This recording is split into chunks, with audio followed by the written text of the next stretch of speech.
Hello everyone, it's Isolation Inspiration Day 5. We've had madness with the kids today and trying to make business decisions at the same time. So I'm keeping today as quick as I can.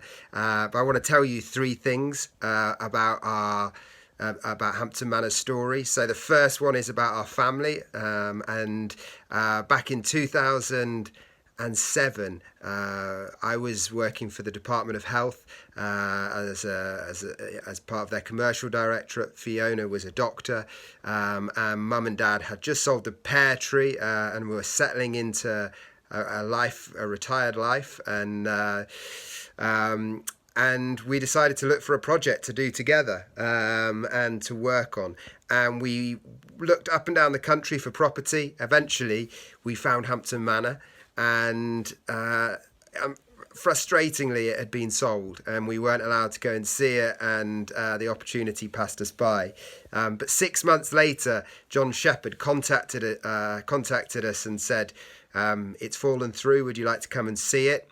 And we came around, fell in love with the enchanting estate, walked around the grounds. Everything was just, it was so enchanting back then. It was like, it was abandoned, the building, there was nobody living there, and it was just full of potential. Some people would have found it spooky, but it was just full of potential in my eyes. And we then spent 6 months trying to get this deal across the line, and it was finally in March 2008 that we received the keys, and the hard work started. It was like an institution inside. There were lots of lino floors, little hand sinks in the bedrooms, and Pops came down and helped me and some of my other friends, and we ripped it out. We ripped out all the partitions in the rooms, all the lino on the floors, and we started work. It took 6 months to get permission to make it a hotel. We took the risk, bought it without planning permission, and just cracked on trying to bring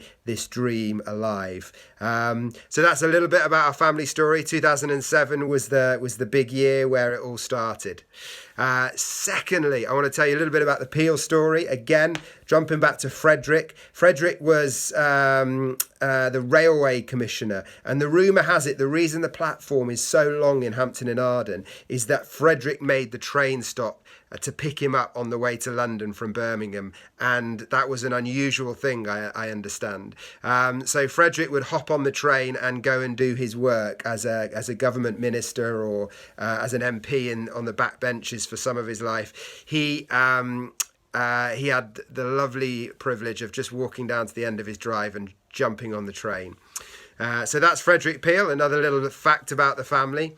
And then finally, just a note today on our food philosophy. I wanted to just mention how we approach writing dishes on menus. This is a little thing that came up over the years that Derek Bulmer helped us understand the importance of, and that often people overlook.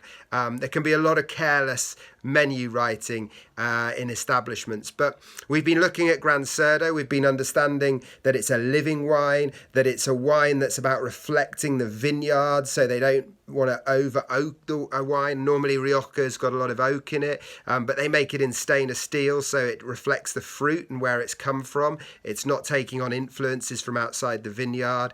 It's a wine that has been produced from organic and biodynamic vineyards, so there's a real care over where the fruit has come from, and therefore it really is the epitome of the natural wine movement. And we learnt yesterday that there's a real resonance between our food philosophy and our approach to our wine list and to the natural wine movement, realizing that just in the same way the natural wine movement's about getting back to a sense of place in wine, making sure that wines really are reflective of where they've come from, that they're not being influenced by things from outside of that area, or imported yeasts or additives that don't belong naturally in that environment. In the same way, there's this commonality between a winemaker and a chef. A good chef, in Michelin's book, is a chef that isn't overcomplicating food, messing about with food, distracting from the true flavour of the ingredients they're working with. A great chef in the Michelin vision really has great restraint, great respect for the ingredients they're working with, and they don't overcomplicate their food. There's a simplicity. Simplicity sounds simple, but it's never simple, is it? Actually, because simplicity is incredibly difficult to achieve and impress and get right. So there's a real skill in that, and that's the skill the chef and the winemaker both have to express when they're producing wines that are focused and restrained, and that needs to show in the menu. So Derek Bulmer influenced us a lot in understanding the importance of writing dishes properly on menus. So you should always lead with the primary ingredient, the primary flavour, and often a Michelin inspector will mark you down when they're judging a dish if you say, for example, emphasise a flavour that is secondary. You must start on your menu writing leading with the main ingredient and follow it by the second most important ingredient and then the peripheral ingredients, the ingredients that might just bring the dish together with a nice touch or note of flavour or harmony.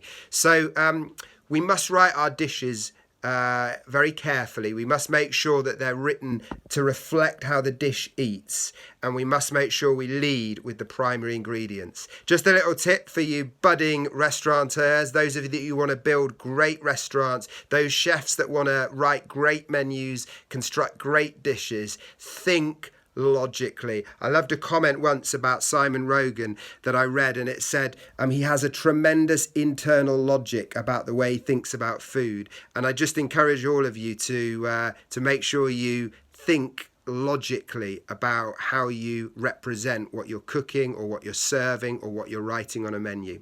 Until tomorrow.